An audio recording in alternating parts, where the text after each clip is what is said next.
Перерезана ленточка, смотровая площадка открыта. Еще одна вершина, покоренная в Новом Афоне.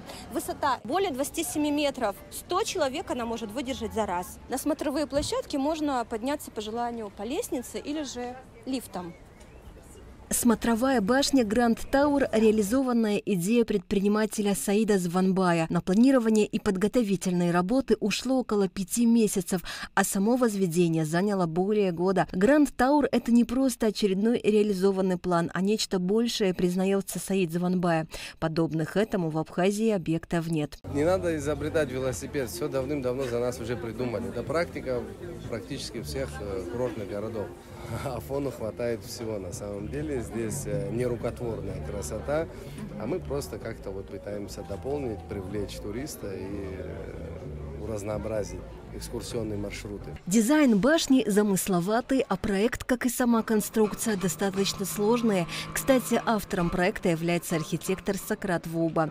Башня выполнена из 50 тонн железа. Для ее прочности и устойчивости в землю вбиты 12 свай, каждая в глубину до 9 метров. Для визуального эффекта и облегчения конструкции ступени и полы ярусов выполнены из специальных железных листов с отверстиями. Лифт в башне современный, комфортный и, главное, надежный.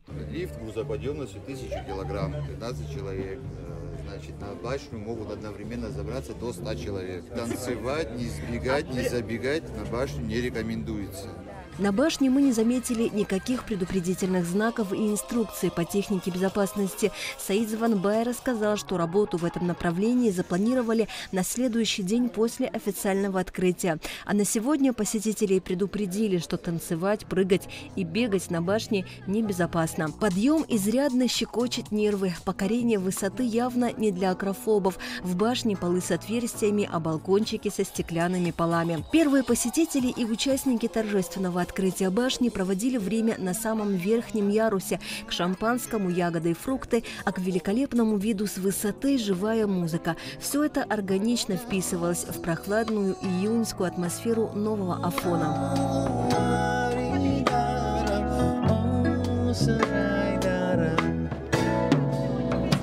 Прекрасное море, прекрасный вид. Вообще, конечно, святые места – это что-то с чем-то. Природа. Это все можно отдать за нее. Мы пришли сюда одними из первых, когда еще не так много народу было. Насладились всеми этими видами. Очень обрадовались тому, что появилась новая достопримечательность в Абхазии. Мы очень рады сюда приезжать вновь и радоваться чему-то новому. Ну и тому, что старое сохраняется. Если для туристов эта башня еще один вид досуга, для местных нечто большее. Я думаю, это пойдет на пользу и городу, и республике.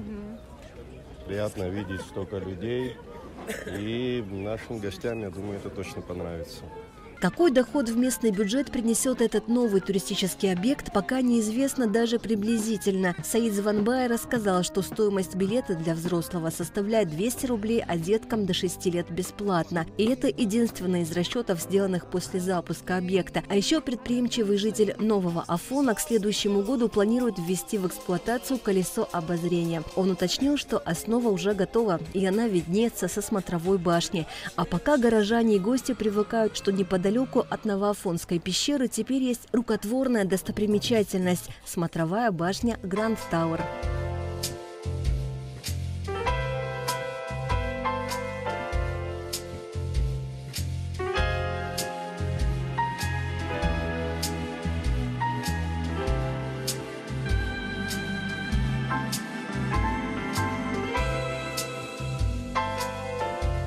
С этой высоты открывается чудесный вид на афонские пейзажи. Безусловно, эта смотровая площадка станет еще одной визитной карточкой этого сказочного города. Асида Малия, Адам Арджения, Абхазское телевидение.